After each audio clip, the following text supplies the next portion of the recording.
men are confused about what being, in my opinion, a real man should be.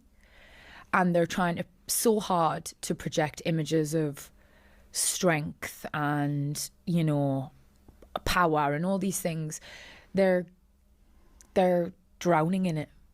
They are. They're completely drowning in it. And for me, what being a man is, and some of the best men I know in the world are able to be vulnerable and are able to be soft and are able to show that they're brave and strong in other ways. It's not, you know, overt shows of strength and being a breadwinner and earning loads of All the money. stereotypical bollocks. Yeah, exactly. This alpha male thing. That's the problem, if you ask me. It's this alpha male movement that's gaining pace. And, you know, I think it's the polar opposite of what a man should be. But unfortunately, it's getting so much airtime, and it does make me a little bit scared. I think one of the biggest mistakes society is making right now is trying to push men to be more acceptable instead of being more capable. And every time I hear someone say alpha men are the problem, I can't help but ask this question. They are the problem compared to what? To weak men, to unreliable men, to men with no ambitions? Because if we are going to criticize masculinity, we should at least define what we are replacing it with. Every generation keeps telling men they are doing masculinity wrong. But here's what is interesting. The people giving the advice are often the ones who are not expected to live with the consequences. If confidence is now called toxic, if leadership is now called controlling, if ambition is now called insecurity, then maybe the problem isn't masculinity. Maybe the problem is how we are defining masculinity. Now, before we get into it, if you're a man who is tired of shallow conversations and wants real discourse about masculinity, about purpose, about modern relationships, about becoming a stronger version of yourself, then this is your community. You're in the right place. Click that subscribe button right now. Because here we are not about telling men what they want to hear. It's about giving men a space where they can think critically, where we can challenge ideas and where we can grow together. So if that is your type of community, smash that subscribe button and welcome to the club.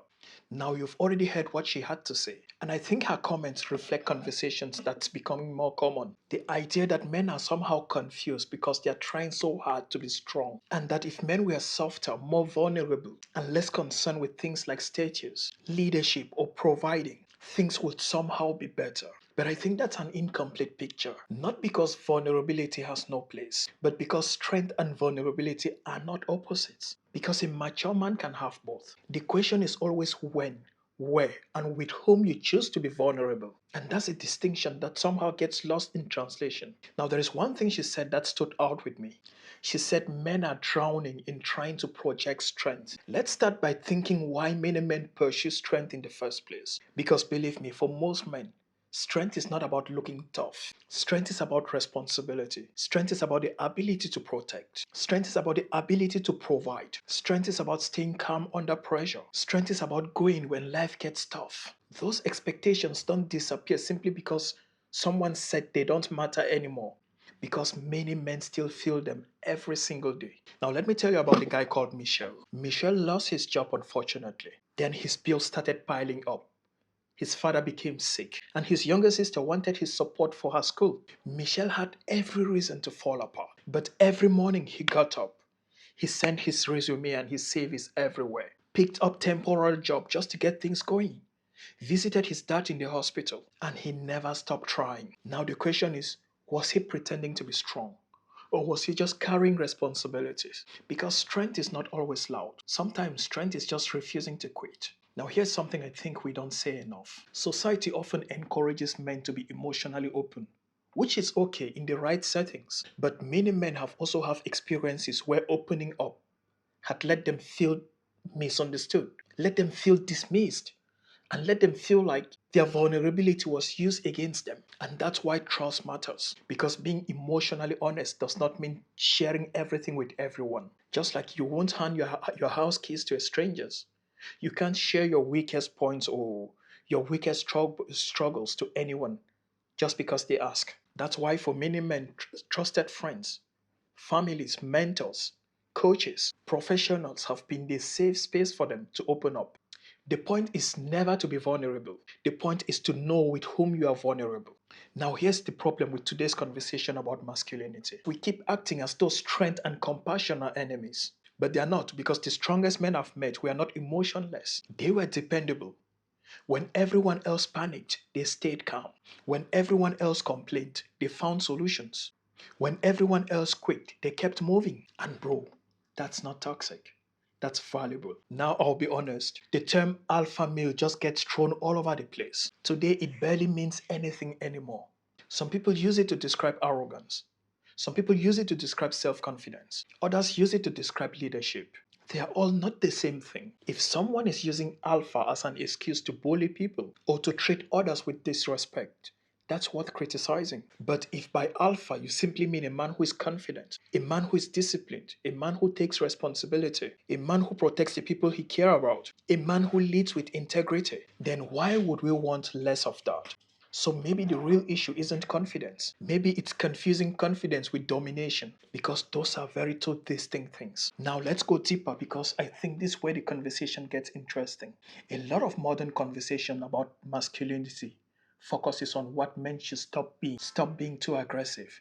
Stop being too competitive. Stop being too ambitious. Stop being too dominant. Stop being too stoic. Stop being too focused on money. And maybe some of those criticisms are sometimes valid in certain situations. But here's the question I rarely hear people ask. What exactly should men become instead? Because if you're going to tell men to abandon the old model, you should probably have a better model ready. And too often, I don't hear one. Maybe I don't just listen to the right people. Tell me in the chat if you hear anything being proposed, anything of substance being proposed. Because I hear criticisms, I hear complaints, I hear labels, but I don't hear a clear version. Believe me, the average man doesn't wake up every morning thinking of becoming the alpha male. That's internet language. Most men are worried about simpler things: paying their bills, supporting their families, improving their careers, taking care of their health, trying to build a life they are proud of, trying not to fail, trying not to let the people they love down. That's what most men are carrying. And when people dismiss things like earning money, like leadership, like being a provider, many men get to feel like the realities of their lives are being dismissed. Because whether society likes it or not, a man's ability to produce results still matters. And it matters a lot.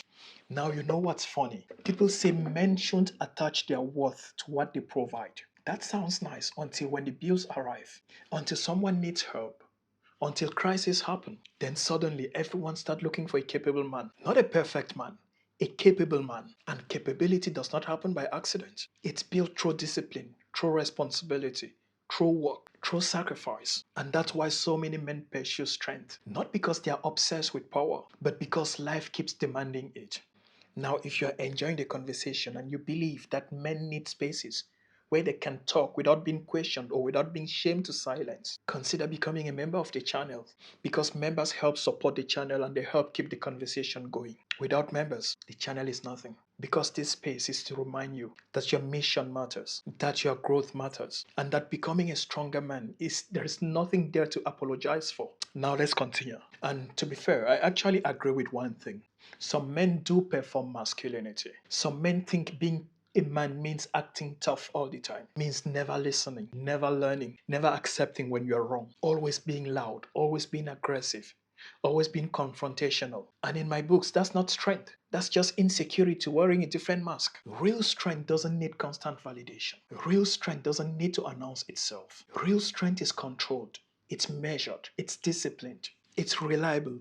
And I think that's where the conversation should be. Not on attacking masculinity, but on improving masculinity. Think about a man everybody depends on. The man who shows up when things go wrong. The man who helps move furniture. The man who answers the phone at midnight. The man who keeps his word. The man who takes care of his children. The man who stays calm when everyone else is losing their mind. Nobody calls him toxic. Nobody complains when he arrives. And everyone is grateful he's there. Why? Because competence is valuable. Responsibility is valuable, reliability is valuable, and all those traits are deeply connected to masculinity. Now, I don't think all men are trying to become alpha. I think most men are just trying to be respected, because respect is not about controlling others. Respect is about controlling yourself. Respect is not about dominance. Respect is about discipline. Respect is not about being feared. Respect is about being dependable. And the men who understand that usually becomes the strongest men in the room. Not because they are louder, but because they are steadier. Now here's something I wish more young men understood. The goal is not to become harder. The goal is to become stronger. Hard men break, strong men bend and recover. And that's a huge difference. So when I hear someone say masculinity is becoming a problem, I think we are asking the wrong question. Because the right question is not, are men becoming too masculine? The real question is, what kind of masculinity are we encouraging? Because real masculinity is not cruelty, it's not arrogance, it's not dominance, it's responsibility, it's discipline, it's integrity, it's courage, it's leadership, it's self control. And if we are going to criticize those things, we should be careful about what we are replacing them with. Because society doesn't become stronger when good men or when strong men become weaker. Society becomes stronger when good men become better. And that's the distinction. And that's the conversation we should be having. And all of this starts with building a strong body, a strong mindset. That's why I encourage you to go check out this fitness channel. There, it's all about masculinity, about men's well being, fitness, testosterone, weight loss for men. And in the coming days, a lot of nice stuff will be dropped there, exclusively fitness. And if you think you are opting out of dating or you don't want to date anymore, I have a free guide for you. The link is on the first comment below. It's called the opt-out decision test. It's not motivation, it's a mirror in front of you that will help you decide if you're opting out based on logic or on emotions. Again, it's free. Check it below. And I want to hear your opinion, bro. Tell me in the comment section, what do you think modern society gets wrong about masculinity? Your opinion might just be something that helps another guy understand the world we live in. And before you leave, check on this video, because only one video will not help you understand what's happening. This video is part of the process. Thanks for watching. Share with your brother who needs to watch this.